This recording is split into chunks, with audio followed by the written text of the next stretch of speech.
In today's lecture, we will discuss hypothermia during cardiopulmonary bypass. We will explore the categories of hypothermia, mechanism of ischemia, protective effect of cooling, metabolic changes during bypass, and the physiological principle behind systemic hypothermia.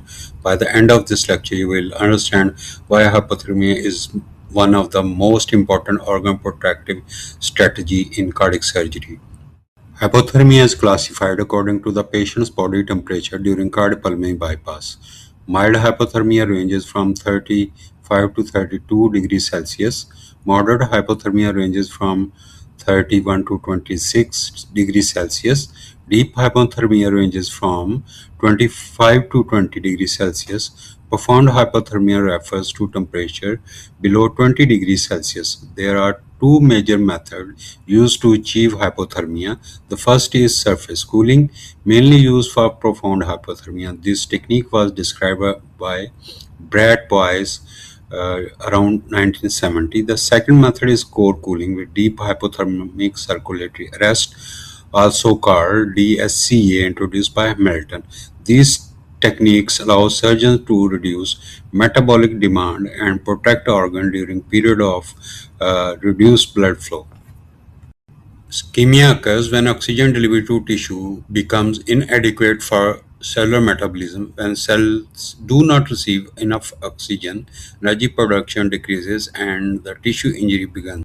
During cardiopulmonary bypass, several factors can contribute to ischemia. Low perfusion flow may reduce oxygen delivery to tissues.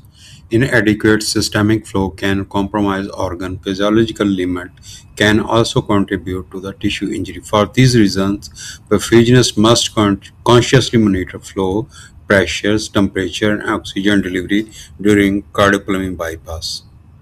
The primary goal of hypothermia is prevention of ischemic injury. Cooling reduces cellular metabolism and protects organ during period of low blood flow. Hypothermia provide organ-specific protection, especially for the brain and heart.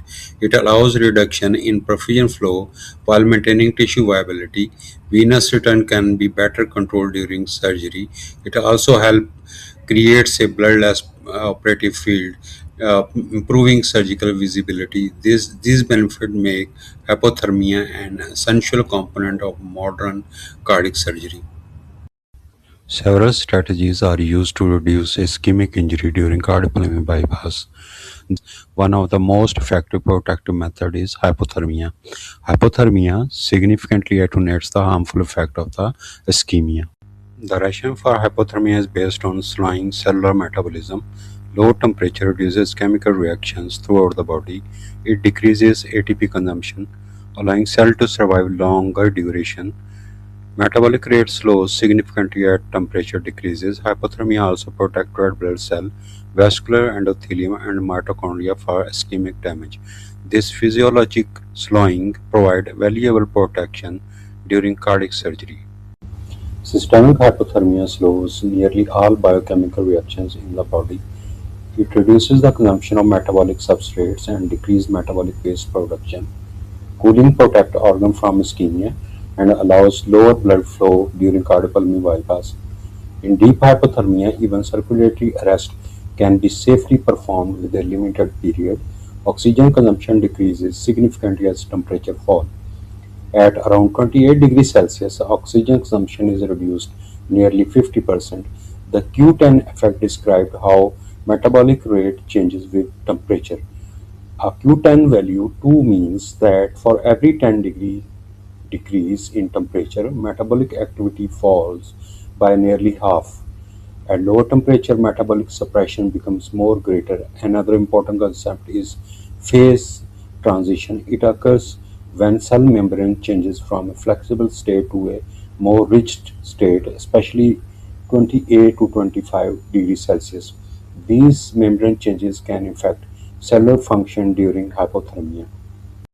Hypothermia also affects several biophysical processes within the body.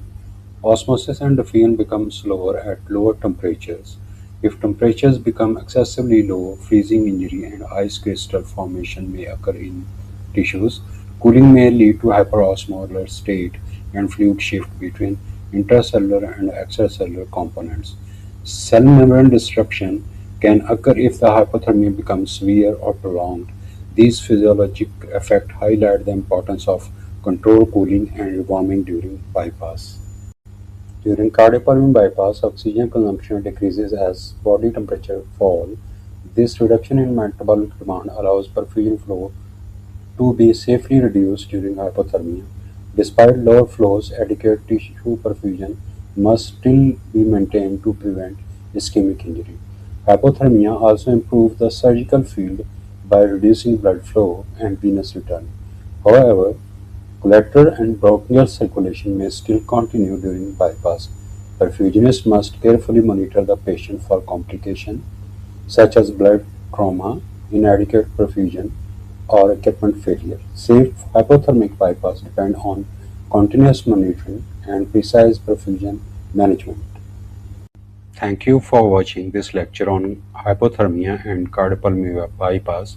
If you found this video helpful, subscribe to Circulatory Secret for more educational content on perfusion technology, cardiac surgery, and critical care.